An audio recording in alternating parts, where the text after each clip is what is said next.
Yes, jadi, kita akan mulai ya. Nah, jadi, minggu ini juga akan sama ya, kita akan bahas tentang, game design ya. Jadi kalau sesuai yang saya chat di ini, nah jadi kita kemarin udah lihat overview, terus kemudian kita juga udah lihat desainer itu siapa dan apa ya. Nah, yang ketiga, yang kali ini kita akan bahas tentang desainer itu membuat experience. Jadi kita akan bahas, lebih dalam ya sama, James ya. Hari ini James akan bawain materi ini. Jadi, untuk James kita persilakan ya James ya, silakan bisa langsung. Oke.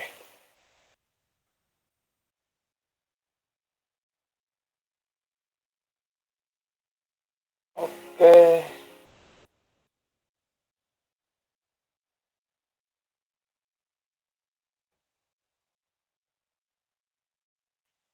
Sip, udah kelihatan Sudah nampak screen-nya? ya? Ya, udah. Oke. Jadi ya selamat sore ya teman-teman semua. Jadi ya sedikit perkenalan singkat ya. Jadi nama saya James, dari lulusan Poltek. Terus untuk untuk kerja di Dreams paling enggak ya udah sekitar 2-3 tahun. Nah, jadi kita untuk pada minggu lalu kita udah mempelajari konten-konten penting apa aja dalam game design yang sudah dijelaskan oleh CodeWS. Dan kali ini kita akan membahas lebih dalam mengenai salah satu konten yang berjudul The Designer Create an Experience. Untuk pertama-tama, kita pasti mikir, apa sih game design itu ya kan? What is the game design? Kalau dari buku The Art of Game Design menjelaskan bahwa game design itu adalah the act of deciding what a game should be. Yang dimana kalau secara tidak langsung diartikan berarti tindakan dalam memutuskan bagaimana permainan seharusnya bermain atau berjalan. Di dalam satu sisi, pengertian dari game design ini terdengar simpel. Tapi bagi teman-teman yang sudah pernah ataupun mencoba mendesain sebuah game, nyatanya itu nggak mudah. Pasti butuh banyak pertimbangan dalam berbagai hal ketika kita mendesain sebuah game. Karena ketika kita mendesain sebuah game, kita tidak hanya membuat satu keputusan, tapi keputusan yang kita buat atau kita ambil bahkan bisa mencapai ribuan. Nah, untuk pertama-tama, pasti muncul pertanyaan kan di benak kita. Terus tujuan dari game design itu apa gitu? Biasanya, kebanyakan orang bakal menjawab, seorang game design itu pasti tujuannya itu cuma merancang atau mendesain game aja gitu. Ya jawabannya nggak jawabannya benar, ya benar-benar salah ya lebih tepatnya. Seorang game designer itu tidak terlalu peduli dengan game. Game hanyalah sebuah sarana untuk mencapai tujuan. Ketika orang lain bermain game, mereka mempunyai namanya experience. Nah, experience inilah yang harus kita perhatikan oleh seorang game designer.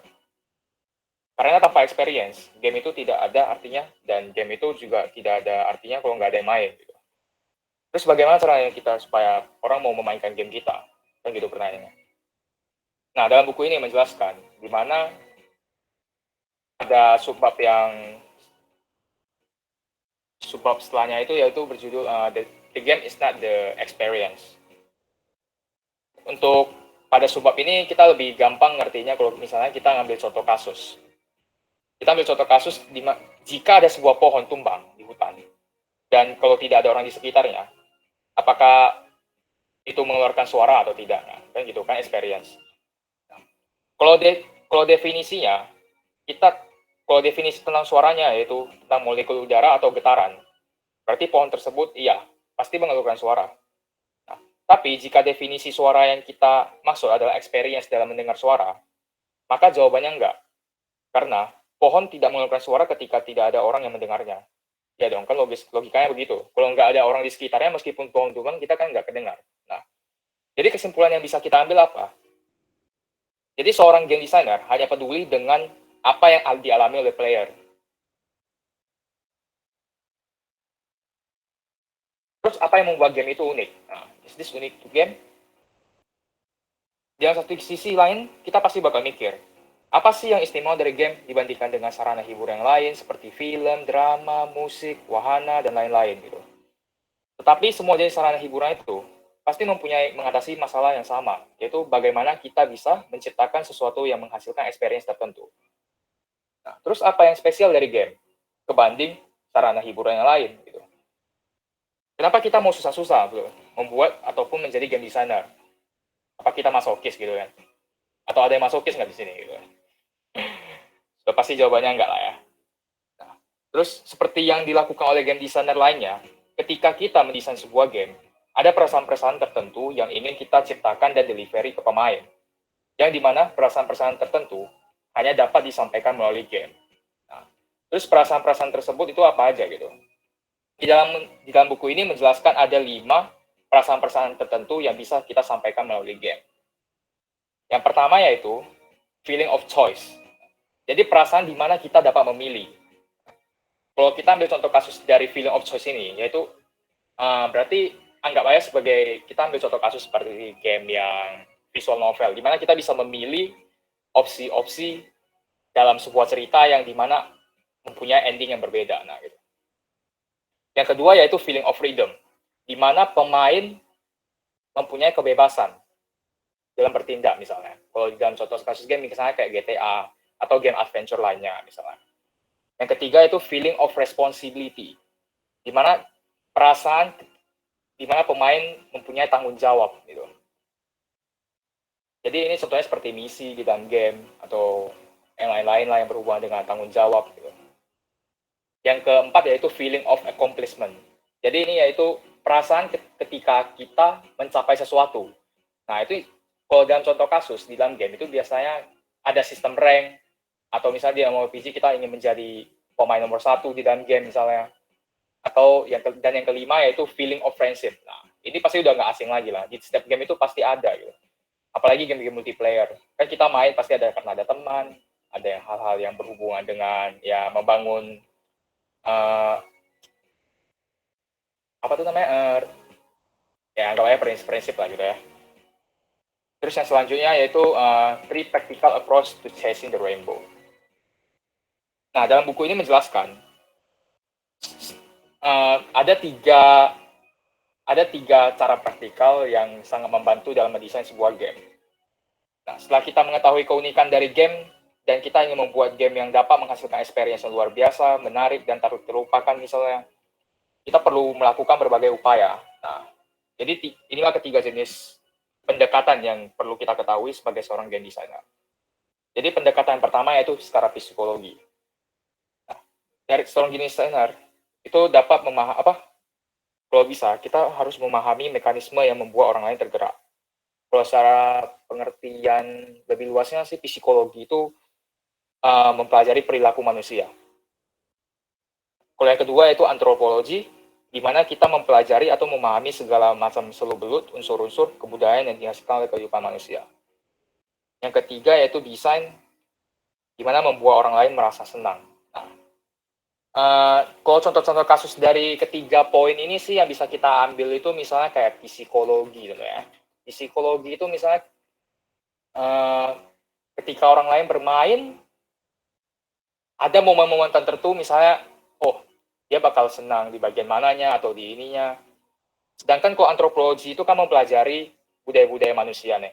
Ini kalau kita ambilkan sebagai contoh kasus, misalnya kan kayak ada game-game yang perang, atau misalnya kayak ada game-game yang mempunyai peradaban medieval misalnya Eropa. Nah, jadi peradaban budaya-budaya yang kita alami di dunia nyata bisa juga kita implementasikan ke dalam sebuah game.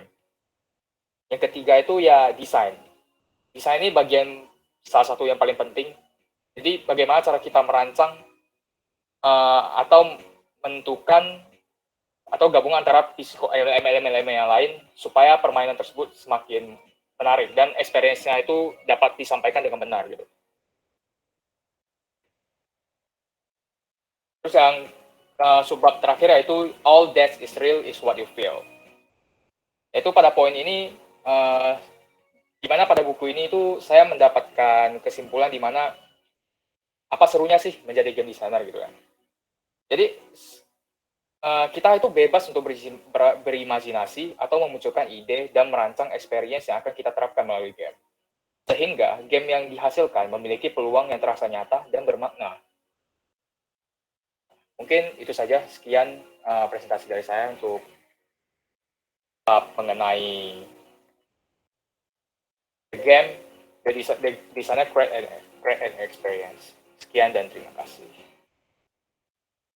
Oke, sip. Nah, berarti dari James tadi sudah sampaikan ya, kira-kira desainer itu cara mereka nge-create game experience itu seperti apa dan experience itu sendiri apa gitu. Nah, jadi kita sekarang sudah ada gambaran ya. Sebelum saya lanjut, kalian ada yang mau tanyakan nggak? Kira-kira. Nah, tapi sebelum kalian bisa sambil tunggu sih. Kalau kalian mau tanya langsung open mic, langsung kasih tahu aja gak apa.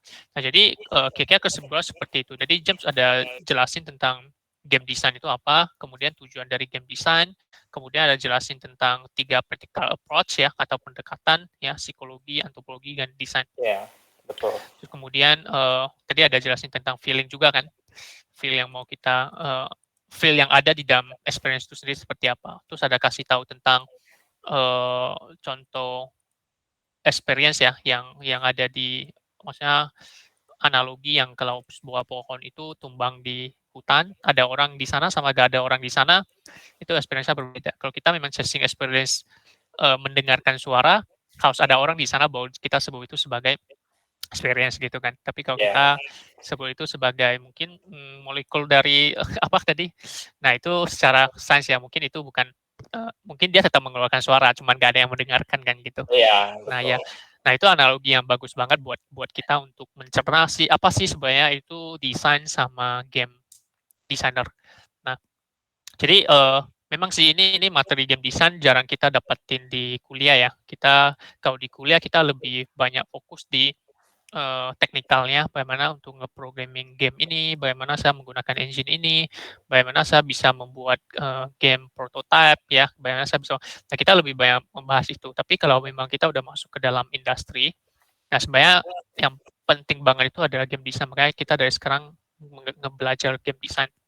Dan kita berharap dengan adanya program seperti ini, ya kita semuanya setidaknya ada gambaran sih, game design itu kayak gimana, desainer itu seperti apa, experience itu apa gitu kan, cara untuk ngebuat experience itu seperti apa.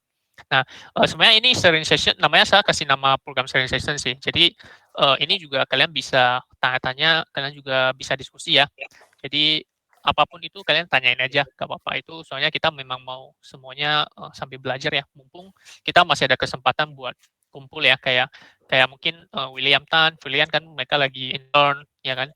Pas kita masih ada kesempatan buat kumpul, kayak Michael juga, Kalika dan lain, kita masih ada kesempatan untuk kumpul. Saya memang mau gunain waktu ini buat kita semuanya sama-sama belajar. Nanti kalau suatu saat udah gak intern, terus mau tahu semua sudah di industri atau di pekerjaan lain-lain yang masing-masing, ya tetap setidaknya kita sudah ada pelajari sesuatu lagi desain di sini, karena ini penting banget sih buat kita.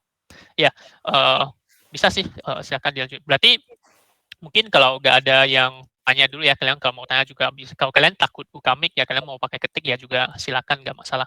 Nah, mungkin kalau nggak ada yang tanya, saya tanya dulu sih. Nah, mungkin saya tanya yang tentang the 3 practical approach ya, mungkin tentang yang 3 pendekatan tadi itu. Jadi setelah James tadi baca-baca tentang itu semua, apakah untuk sekarang ya, makanya kalau kita lihat pasar sekarang atau kita mungkin lihat game-game yang sekarang keluar gitu kan, baik itu dari game PC, Steam atau kita lihat di game mobile, apakah untuk pendekatan 3 ini, psikologi, antropologi sama desain ini masih bisa diterapin untuk game-game yang sekarang gitu. Dan kalau memungkinkan kira-kira masih cocok gak gitu untuk masa kita kalau lihat kondisi pasar game kita yang sekarang gitu. Itu dari perspektif view dari James saja. Jadi setelah James baca, kira-kira ini masih relevan nggak kalau kita terapin game design untuk yang sekarang. Soalnya kalau kita lihat kondisi makanya sekarang kan rata-rata kita sebut saja game free to play lah. Semuanya lebih kejar sesuatu yang sudah ada, habis itu bahkan di cloning aja gitu kan. Nah, jadi mereka harusnya tidak menerapkan 3 ini. Mereka tidak butuh menerapkan 3 ini, udah bisa berhasil juga gitu kan. Nah, kira-kira untuk pandangan seperti ini dari James gimana? Sebenarnya kalau kita pandang ya secara garis besar, sebenarnya bukan kita menerapkan atau tidak ya. Sebenarnya kalau kita mendesain sebuah game ya, kalau dari yang saya pahami ya, secara tidak langsung kita juga sudah menerapkan ketiga pendekatan ini dalam mendesain sebuah game. Contohnya ya, ketika kita mau desain sebuah game nih, misalnya ada ide, oh ini ada ide nih, misalnya kayak game Genshin Impact, misalnya. Nah, kita pasti mikir, oh nanti pemain ini bakal senang nih pas kita buat sistem kayak gini. Nah, itu kan secara tidak langsung kan psikologi kan udah terbangun kan, salah satu metodenya. Nah, terus misalnya nih, pas kita ingin merancang game design nih, oh yang ada berhubungan kayak yang tadi, yang Genshin Impact misalnya dengan tema konsep artnya misalnya ke Jepangan atau gimana, yang kita delivery experience. Nah, secara tidak langsung kan kita udah memakai tautologi antropologi gitu. Nah, sedangkan untuk game design, untuk yang bagian ketiga, desain sendiri udah dari awal kita secara tidak langsung udah implementasikan.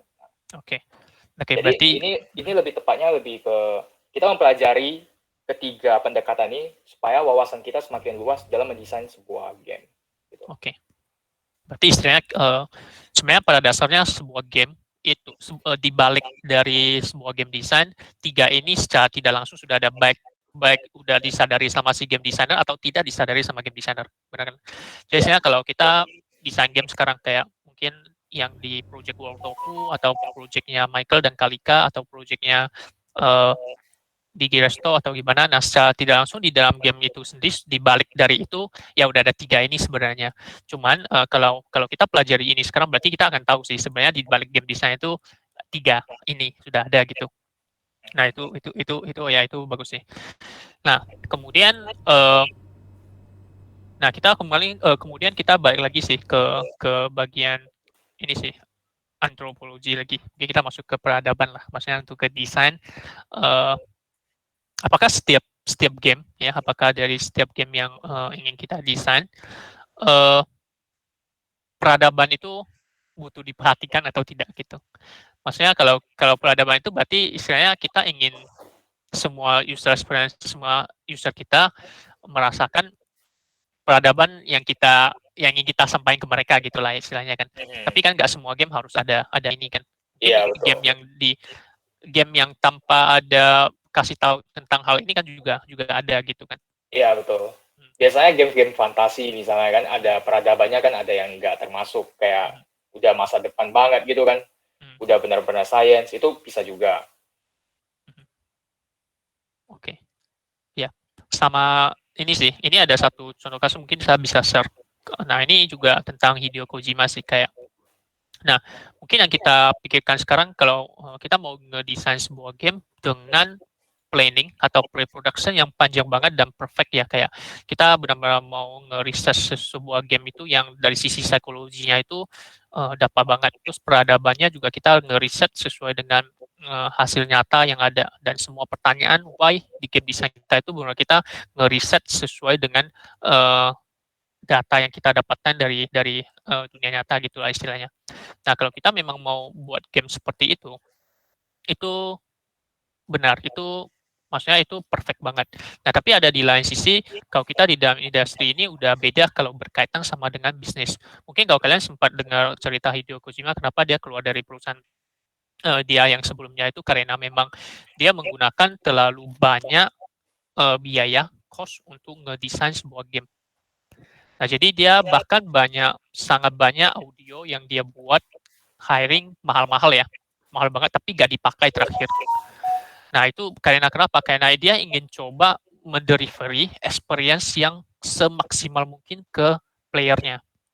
Jadi dia kalau buat ini, oh ya gak bisa, dia terpaksa lepas, kita ganti yang baru, kita buat lagi yang baru, kita hire yang baru, kita beli lagi yang baru. Nah, itu cara dia. Nah, tapi kalau lihat secara nyata game yang dia hasilkan itu perfect ya, bagus banget kan. Dan selalu experience-nya selalu dapat. Nah, tapi di sisi lain kalau dari sisi bisnis, ini hal yang memungkinkan akan menurunin ya revenue dari sebuah perusahaan, bahkan sampai ya perusahaan rugi, itu hal yang memungkinkan karena ya mungkin dianggap sebagai terlalu boros. Nah, itu ada dua perspektif yang butuh kita lihat sih. Ya, jadi kalau kita kejarnya yang perfect ya dan experience yang benar-benar mau deliver, ya otomatis production cost-nya akan tinggi banget. Nah, kalau kita harus mau lihat lagi yang sisi ke bisnis ya, mungkin Jadi idealisme untuk delivery experience itu mungkin nggak akan 100%. Nah, itu juga salah satu manajemen dari perusahaan dia sebelumnya itu menilai bahwa Kojima itu tidak terlalu bisa memberi revenue yang banyak untuk perusahaan. Gamenya revenue nggak ya tetap menguntungkan, tapi kan tidak menguntungkan sesuai dengan target dari tim manajemen dia. Nah, gitu. Itu mungkin ada dua perspektif yang mungkin ya bisa kalian lihat gitu. Ya. Jadi dari kalian kira-kira ada pertanyaan lagi nggak? Atau mungkin saya lupa ya. Kemarin Kalika ada minta yang screenshot karakter ya, itu udah dikasih belum ya? Belum ya kayaknya ya. Ya belum. Oh ya, oke. Nanti ini saya langsung kirim. Saya lupa pula. Oke. Dan yang lain ada? Kalau nggak ada kita udah mau tutup. Kita tinggal lanjut lagi ke minggu depan nanti. Jadi mungkin kita minggu depan nanti ada yang kita udah planning ya untuk yang programming ya. Jadi nanti kita akan bahas yang programming. Ya kalau nggak minggu depan ya 1 minggu lagi. Kita sekarang lagi cari materi yang paling pas sih untuk kondisi kita semua. Oke. Nah, sekarang kita fokus ke game design. Oke, ada yang lain ada nggak? Halo, tes. Ya, dari Wilson silakan. Ya, mungkin ini sebuah pertanyaan kecil aja. Tadi kan kalau saya mendengar baik-baik dan coba mengerti, berarti game design itu adalah sebagai sarana untuk deliver experience kan? Iya, betul. Oke, jadi gimana kalau contohnya experience yang kita ingin deliver itu tidak relatable kepada audiens kita gitu? Contohnya kita di Asia ini, gini suhu udara 30 derajat itu menurut kita tuh masih B aja gitu. Tetapi orang di Eropa 30 derajat itu sudah super panas sekali gitu. Jadi ya kayak mau bilang itu aksi yang benar itu seharusnya sebagai desainer itu gimana ya? Nah, itu pertanyaan bagus. Nah, ini kan kayak dua perspektif yang berbeda gitu kan. Mungkin harus lebih banyak research lagi sih soal itu. Sebelum, kalau kita ini sebagai game designer kan memang harus menerapkan experience yang benar-benar player, maksudnya perasaan yang kita ingin sampaikan lah ke player gitu kan. Kalau ini kan lebih ke misalnya ketika tadi suhu ya. Suhu iya, benar. Di Asia sama suhu di sana beda misalnya kan. Iya, atau enggak mungkin yang beda jangan suhu, mungkin kayak main apa sepak bola lah. Contohnya kayak main sepak bola, aku experience main sepak bola itu serunya itu di mencetak gol. Sedangkan di yang teman-temanku yang lain experience main sepak bola itu serunya itu di kekompakan dan di kayak contohnya ditendang bolanya lah gitu. Nah, jadinya yang benarnya itu kita harusnya gimana ya? Nah, kalau yang aku dapat sih dari buku ini, kita ingin merancang sebuah game dari experience yang benar-benar kita tahu, dan ada yang dimana experience yang ingin kita delivery kadang juga gak sesuai dengan realita yang ada.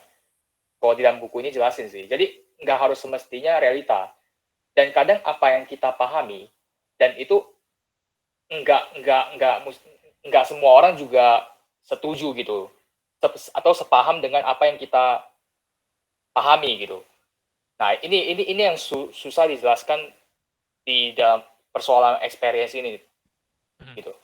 Nah, benar sih. Tadi pertanyaan Darusnya juga cukup detail dan bagus ya. Jadi ini memang sesuatu yang harus kita pikirin seperti yang tadi Jem bilang. Memang kita ada desain yang tidak sesuai dengan kehidupan di nyata lah, itu pasti ada. Nah, mungkin kita bisa buat kayak gini sih. Nah, soalnya proses untuk ngedesain game biasanya kita ada nentuin audiens ya sama target user persona ya. Nah, mungkin seperti yang Wisam bilang, kalau experience ini tidak relate ke target audiens kita, berarti harusnya mungkin ya dari game design kita bisa alokasikan bahwa dia itu berarti bukan termasuk dari target user persona atau target audiens yang ingin kita targetkan berarti.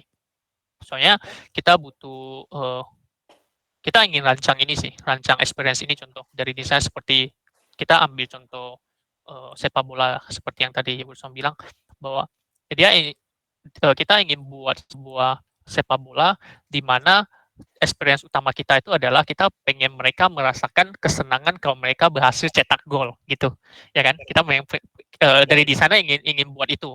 Nah, tapi ternyata ada banyak pemain player yang suka main sepak bola tapi dia nggak terlalu suka kalau yang cetak gol, dia lebih suka kalau saya kelompok dengan teman. Nah berarti kalau dengan seperti ini berarti si desainer itu dia harus melakukan survei atau dia harus melakukan lihat kira-kira experience yang dia mau delivery ini target audiensnya benar-benar ada gak gitu. Apakah di contohnya kita bilang negara lah, kita bilang Indonesia. Nah, jadi dia harus coba, nggak usah kita bilang Indonesia, kita bilang dulu di Batam. Nah, dia setidaknya harus melakukan survei sebisa dia mungkin untuk mengetahui apakah benar-benar kalau dia buat game ini untuk orang Batam itu lebih banyak suka experience untuk cetak gol atau kekompakan gitu kan. Nah itu satu hal yang itu sih lebih ke sisi bisnis mereka. Kita harus tahu sebenarnya experience yang mau kita buat itu dari sisi bisnisnya itu di marketnya itu kita bisa isi gak sebenarnya gitu kan. Nah kalau memang kita udah dapat data, ternyata yang suka experience-nya 50% nih, yang suka experience untuk kekompakan 50% juga. Nah jadi kita next dari 50% data ini mungkin kita bisa survei lebih dalam lagi kira-kira demografik dari 50% ini mereka main game nggak, yang suka cetak gol itu ya, mereka itu umur berapa, terus mereka main game nggak setiap hari, kemudian mereka suka main game nggak. Nah kita anggap aja dari yang suka cetak gol ini tapi sedikit yang main game dan sedikit yang suka main game, ada yang main game tapi nggak suka game sport. Nah berarti istilahnya kita jangan, lebih baik sebagai desainer ya dari sisi bisnis kita harus ganti experience yang mau kita deliver itu ke yang mau cetak gol ke yang main kekompakan sih, karena yang kekompakan itu lebih banyak anak muda, terus lebih banyak yang suka main game ya kan. Nah itu menurut saya tuh seperti itu sih. Jadi ya kita harus lihat ke sisi bisnis juga.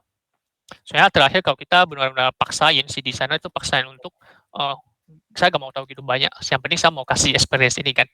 Terakhir gamenya bagus memang, tapi kan kita gak ada target audience. Oke, mungkin ada satu kondisi kayak gini, experience yang tidak di-expect sama si player itu selama-lama mereka akan suka. Itu ada kemungkinan sih. Ya experience yang nggak ada sebenarnya, tapi karena udah dikerjain sama si desainer dan si user datang lihat main, ternyata mereka suka experience itu kan. Nah itu ada sih. Cuman ya kalau mau tetap aman dari sisi bisnis ya kita lihat yang sebenarnya yang mereka suka yang bagaimana gitu. Ya mungkin seperti itu. Oke, ada lagi? Atau dari Wilson sendiri pandangannya seperti apa dari pertanyaan tadi? Oh ya, kalau dari pandangan saya sih, mungkin dari setiap desainer kan, gimana ya, idealisme untuk desain itu kan pasti beda-beda kan. Iya benar. Nah Mungkin itu penting. Nah, Jadi makanya mau tanya pendapatnya aja tuh kalau dari James dan Julian Rianto tuh gimana gitu. Oke, atau dari yang lain kalian juga bisa sih. Kayak benar sih, kayak sebagai game designer mungkin untuk lepasin ego sendiri itu susah ya. Untuk ngelawan ego itu sendiri ya, Dev. Apakah saya mau ngekorbanin idealisme saya untuk kejar sisi bisnisnya gitu kan, benar ya? Iya benar. Oh iya. Nah, jadi kalau kalian ada pandangan juga kalian bisa itu sih. Sip. Nah, jadi kira-kira seperti itu sih. Ada lagi pertanyaan? Oke, kalau nggak ada mungkin kita udah mau tutup ya untuk sharing session kita ini. Semoga dengan sharing session ini kalian mendapatkan sesuatu. Atau dari Jam ada tambahan nggak sebelum kita tutup? Enggak, udah Oke ya. Oke. Jadi semoga dari session ini kita dapatin sesuatu ya dengan waktu cuma sekitar 30 menit ya seminggu. Kalau kita lakukan konsisten, kita lakukan rutin, nah ini pasti akan menjadi sebuah hasil ya buat kita semua. Oke, untuk next kita bakal ada yang program ya, programming. Itu juga bakal kita ngebahas juga. Terus mungkin ini sedikit pengumuman ya, nanti yang di Batam, ini khususnya di Batam, nanti kita ada IDGX ya, itu tanggal 22 ya. Dan nanti kalau udah buka pendaftaran, bakal saya share ke kalian, itu ada di Haris Resort Balerang, itu IDGX dari Agi sih, dia mereka ke Batam. Ya, mudah-mudahan semuanya bisa ikut. Ya, lebih kurang seperti itu sih untuk session kali ini. Wilson ada record kan? Oke, sip kalau gitu. Oke. Sip, kalau nggak ada lagi kita akan lanjut ke task masing-masing ya. Thank you semuanya yang udah join. Kita ketemu lagi di minggu depan Kamis. Thank you semuanya. Oke, thank you. Oke, thank you. Makasih.